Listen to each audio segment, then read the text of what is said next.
आप सब लोगों को प्रणाम। आपने महर्षि पिप्पलाद का नाम सुना होगा। महर्षि पिप्पलाद जो थे महर्षि दधीचि के पुत्र थे। जब देवासुर संग्राम में इंद्र को वज्र की आवश्यकता थी तो महर्षि दधीचि ने अपनी देह का दान किया। जब उन्होंने अपनी देह का दान किया और अपनी अस्थियों से उन्होंने वज्र बना करके देवताओं को दे दिया। उसके पश्चात उस समय मुनिराज पिप्पलाद अपनी माता के गोद में थे। उनकी माता ने उनको त्याग करके अपने अपने अपना शरीर त्याग दिया उनको छोड़ करके।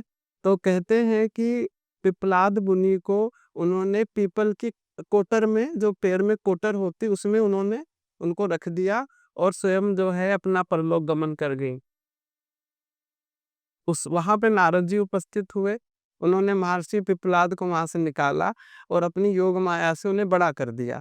तब महर्षि पिप्पलाद ने नारद जी से पूछा कि मैं इस तरीके से मेरे साथ क्यों हुआ, बाल्यकाल में ही मेरे माता पिता के साथ ऐसा क्यों हुआ, मैं बगैर मात्र पितृ विहीन हो गया।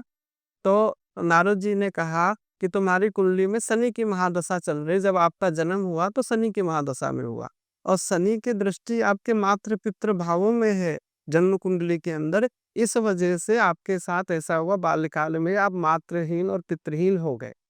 तब महर्षि पिप्पलाद ने कहा ठीक है, अब आप मेरे गुरु हो, मुझे आदेश करो, मुझे क्या करना चाहिए।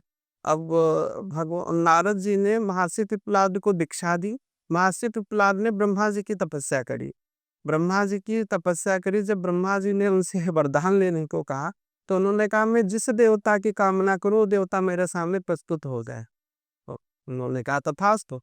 अब महर्षि पिप्पलाद ने भगवान शनि का जो है ध्यान किया और जब शनि उपस्थित हुए तो उनको उन्होंने जलाना शुरू कर दिया। जब पैरों की तरफ से जो है योगाग्नि में भगवान शनि जो है जलने लग गए तो उन्होंने पिप्पलाद मुनि की स्तुति की और कहा कि आप बताओ आप क्या चाहते हो, मुझे आप अभय दान प्रदान करें। तो महर्षि पिप्पलाद ने उनसे कहा कि कोई भी व्यक्ति बाल्यकाल में शनि की साढ़े साती और शनि की दशा में जन्म लेता है तो उसको पीड़ा नहीं होनी चाहिए। तो शनि ने उनको आशीर्वाद दिया कि 8 वर्ष तक के बालक को मैं शनि कभी भी अपनी दृष्टि नहीं डालूंगा। गर्भ में जो बालक है उस पर भी मैं कभी अपनी दृष्टि नहीं डालूंगा, बल्कि रक्षा करूंगा। और जो आपका नाम लेगा शनिवार के दिन पीपल के नीचे आपके नाम से दीप प्रज्वलित करेगा, उसको मैं शनि कभी भी पीड़ित नहीं करूंगा। इसलिए शनिवार के दिन पीपल के वृक्ष के नीचे दीपक जलाना चाहिए और पिप्पलाद मुनि का ध्यान करना चाहिए।